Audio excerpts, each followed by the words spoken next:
Good morning বন্ধুরা। সকাল সকাল আজকে আমি দেখো এক্সরে করতে চলে গেছি ডাক্তারখানায়। আমি করবাচৌথের আগের দিনকে পড়ে গেছিলাম, তো সেটা কাউকে আর জানানো হয়নি। তো এখন ওয়েট করছি, আমাকে ডাকবে এক্সরে করার জন্য। হঠাৎই খুব হাতে পেন হচ্ছে, তাই বাড়ির সবাই বলল যে দেরি করো না, তা আমাকে ডাকছে, আমি তাই চলে যাচ্ছি।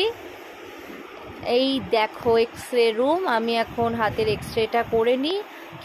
কি জানায় না জানায় দেখি। আমি জানি হয়তো সেরকম বড় কিছু হাতে হয়নি, কিন্তু সামান্য কিছুই হয়েছে, কিন্তু তাহলেও রিক্সে নাপ নেই। এক্সরে হয়ে গেছে। এবার আমি আজকে একটু হাতিবাগান যাব, কেননা হাতিবাগানের কিছু কেনাকাটা আছে, ভাইফোঁটার কেনাকাটা। তো কেনাকাটা কমপ্লিট করে এবার বাড়ি চলে এসেছি।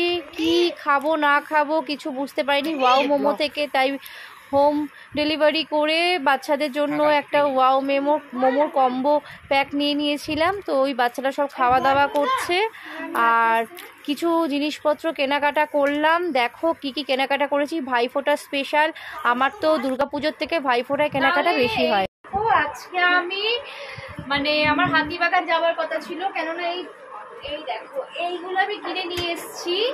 কেমন দেখতে হয়েছে দেখো, এগুলো খুলে গেল।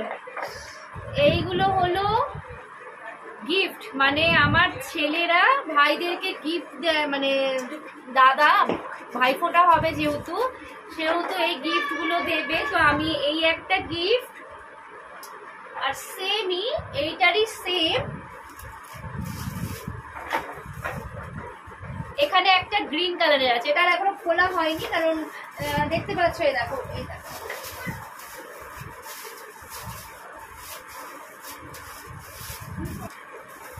এটা এই একটা, এটা একই জিনিস, শুধু কালারটা আলাদা।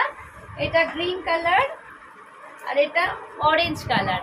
তো এইগুলো নিয়ে এসেছি আমি ওই ভাইফোঁটা আর কি দেওয়ার জন্য। তো এইবার হলো এই শাড়িটা নিয়ে এসেছি মাসিকে, ছট পুজোয় যেহেতু আমি বর্ধমান যাব।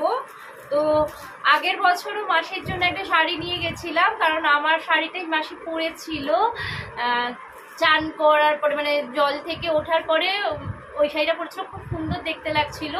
তাই এইবারও একটা সুন্দর লাল পাড়ে সাদা ঢাকাই নিয়ে নিয়েছি, এর সাথে ব্লাউজ আর সেট রাখলাম। আর আমি একটা লেহেঙ্গা পরবো, আর এখন দেখি সবাই এটা পরে কোমরে, খুব সুন্দর দেখতে লাগে। তো এই জন্য আমি একটা কিনে নিয়েছি, বেশ সুন্দর দেখতে দেখো। তো চলো, এটা কেনা হয়েছে। এইবার আমি যে একটা ভয়ানক কাণ্ড ঘটিয়েছি সেটা হলো, এই ব্যাগটা দেখতে পাচ্ছ, এই ব্যাগটা আমি ফ্রি পেয়েছি।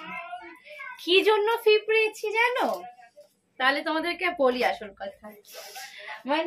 আমার আইডিয়ার বাইরে আজকে আমি মেকআপ কিনে ফেলেছি, ভাবিনি। তার আগে বলে দিই, এই টিপের পাতাগুলো কিনেছি। এই টিপের পাতাগুলো, এগুলো মা অনেকদিন ধরে, আমার মা স্টোনের টিপ পরতে পছন্দ করে, আর অনেকদিন ধরেই মা হাতিবাগান গেলেই বলে টিপের পাতা কিনবি, টিপের পাতা কিনতে, টিপের পাতা কিনে নিয়ে এসেছি। এইবার দেখো, এটা আমার গয়নার বাক্স। গয়নার বাক্স না, এটা হলো মেকআপের বাক্স। এর মধ্যে একটা সোনার গয়না কেনার পয়সা ঢুকে আছে। এটা হলো মেকআপের বাক্স। বাক্সটা দেখতে ছোট, কিন্তু 10,000 টাকার গয়নার মধ্যে 10,000 টাকার জিনিস, ধরার জিনিস আছে এর মধ্যে। তাহলে তোমাদের খুলে দেখাই। দেখো, আমি খুব একটা কখনো মেকআপ করিনি, কিন্তু এই প্রথম আমি সব মেকআপ কিনেছি। সব মেকআপ এর মধ্যে দেখো, সব মেকআপ আছে, eyeshadow, eyeliner, fixer, toner, concealer, makeup, প্রত্যেকটা যা যা একটা ফুল ব্রাইডাল করতে যা যা মেকআপ লাগে এর মধ্যে সব, ব্লাশও, মাস্কারা, আমি অর্ধেক মেকআপের নামই জানি না। তো আমাকে দোকানদার একদম জমিয়ে গুছিয়ে সাজিয়ে দিয়েছে, ঠিক আছে। তার সাথে ওই যে তোমার এইটা কিনে আমি রীতিমতন ভিখারি হয়ে গেছি, ভিখারি, মানে আমার আইডিয়ার বাইরে। কিন্তু চলো একটা কিনেছি, আমি খুব একটা নিজের জন্য কখনো কিছু কিনি না, কারণ আমি যথেষ্ট ইনকাম করি, কিন্তু নিজের জন্য কখনো সেরকম শখ পূরণ করিনি। আর সবাই সাজতে চায় আমার কাছে, প্রত্যেক বছরই একটু মানে ভালো ভালো অনুষ্ঠান হলে মাও আমাকে সাজতে চায়, বাইরে গিয়ে সেজে আসে 400-500 টাকা খরচা করে, তো সেটা আর লাগবে না। এবারে আমি নিজেই সবাইকে একটু সাজাবো, কারণ আমার কাছে এখন সব রকম প্রোডাক্ট চলে এসেছে। এটার ইচ্ছা ছিল অনেক দিন ধরে, আমি মেকআপের কোর্স কমপ্লিট করেছিলাম ঠিকই, কিন্তু আমি মেকআপের এই পয়সার জন্য মেকআপটা কিনতে পারিনি। আজকেও পয়সা কমই ছিল, কিন্তু যাই হোক আমি তাহলেও গুছিয়ে গেছি। আমি নিঃস্ব হয়ে যাই, শেষ হয়ে যাই, তাও আমি মেকআপগুলো কিনে নিয়েছি। কারণ এই মেকআপগুলো এখন মোটামুটি আমি 5 বছর তো চোখ বন্ধ করে আমাকে মনে হয় আর মেকআপ কিনতে লাগবে না। যাই হোক এই মেকআপ সেটটার সাথে যেহেতু আমি অনেক হিউজ টাকার মেকআপ কিনেছি, তার এখানে একটা ব্রাশও আছে। এই মেকআপ সেটটার সাথে এই বক্সটা আর এই ব্যাগটা আমাকে ফ্রি দিয়েছে।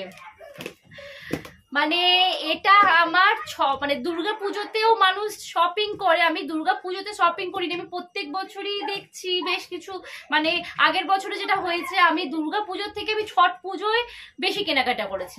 এবারেও তাই, এবারেও আমার দুর্গা পুজোর থেকে আমার ছট পুজোয় কেনাকাটা বেশি হয়ে গেছে। তো এটা আমার হিউজ কেনাকাটা হয়ে গেছে, এটা আমার মানে কোনো প্ল্যান ছিল না।